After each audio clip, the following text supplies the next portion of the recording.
അസമിലെ മഴക്കെടുതിയിൽ മരണസംഖ്യ ഉയരുകയാണ്. മരണം 96ആയി. ഇന്ന് മാത്രം പ്രളയം ബാധിച്ചത് 1.5 ലക്ഷത്തിലധികം പേരെ എന്നാണ് സംസ്ഥാന സർക്കാർ പുറത്തുവിട്ട കണക്ക്.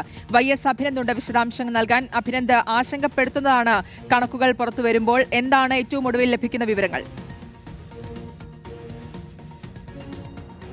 രാജ്യത്ത് ഏറ്റവും കൂടുതൽ മഴക്കെടുതി ബാധിച്ചിരിക്കുന്ന സംസ്ഥാനമായി അസം മാറുന്നു എന്നതാണ് ഏറ്റവും പ്രധാനപ്പെട്ട കാര്യം. ഇപ്പോൾ 24 മണിക്കൂറിനിടെ സംഭവിച്ച നാശനഷ്ടങ്ങളുടെയും മരണത്തിന്റെയും കണക്കുകളാണ് നിലവിൽ അസം സർക്കാർ പുറത്തുവിട്ടിരിക്കുന്നത്.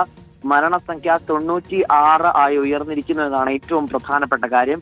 ഇന്നലെ വരെ 87 ആയിരുന്നു. ഇന്നിപ്പോൾ 9 പേർ കൂടി മരിച്ച് അങ്ങനെയാണ് മരണസംഖ്യ 96 ആയി ഉയർന്നിരിക്കുന്നത്.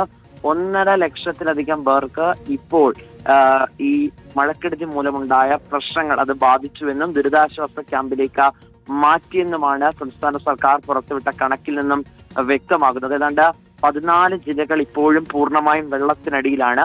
മഴ ഇടയ്ക്കൊന്ന് ശമിച്ചു നിന്നിരുന്നു. പക്ഷേ കഴിഞ്ഞ 2 ദിവസമായിട്ട് വലിയ രീതിയിലുള്ള മഴയാണ് സംസ്ഥാനത്തെമ്പാടും പെയ്തത്. അതിൽ തന്നെയാണ് ഏതാണ്ട് 10 ജില്ലകളിലെ അവസ്ഥ അതിഗുരുതരമായ സാഹചര്യത്തിലൂടെ കടന്നു പോകുന്നത്.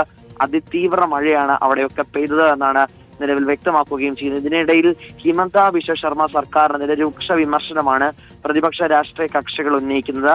പ്രളയ സാധ്യതാ മുന്നറിയിപ്പ് അത് നൽകിയില്ല. ദുരിതാശ്വാസ പ്രവർത്തനങ്ങളിൽ ഏകോപനം അത് അടിമുടി വീഴ്ചയാണ് എന്ന് ചൂണ്ടിക്കാട്ടിയുള്ള വിമർശനമാണ് ഇപ്പോൾ പ്രതിപക്ഷ രാഷ്ട്രീയ കക്ഷികൾ ഹിമന്ത ബിശ്വ ശർമ്മ സർക്കാരിനെതിരെ ഉയർത്തിക്കൊണ്ടിരിക്കുന്നത്. പക്ഷെ അങ്ങനെയൊന്നുമല്ല, കൃത്യമായ രീതിയിലുള്ള ഏകോപനം നടന്നിട്ടുണ്ട് എന്നും പറയുന്നുണ്ട്. ഏതായാലും 160 കോടി രൂപ ഇപ്പോൾ അടിയന്തരമായി സർക്കാരിന്റെ ഫണ്ടിൽ നിന്നും അനുവദിച്ചിട്ടുണ്ട് ദുരിതാശ്വാസ പ്രവർത്തനങ്ങൾക്കായി. ഏറെ ആശങ്കാജനകമായ കാര്യമെന്നത് ഓരോ 24 മണിക്കൂർ കഴിയുമ്പോഴും മരണസംഖ്യ അത് കൂടുന്നു എന്നതാണ്.